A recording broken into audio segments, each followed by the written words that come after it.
सुन्दरि Madhavi चन्द्र सहोदरि हेममयी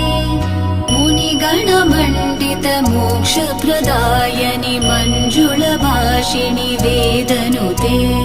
पङ्कजवासिनि देवसुपूजित सद्गुणवर्षिणि शान्तियुते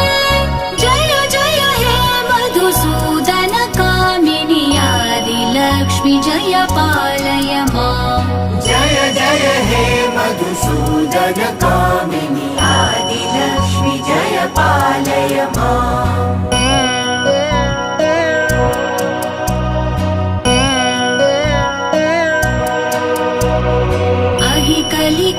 कलिकल्मषनाशिनि कामिनि वैदिकरूपिणि वेदमये क्षीरसमुद्भव मङ्गलरूपिणि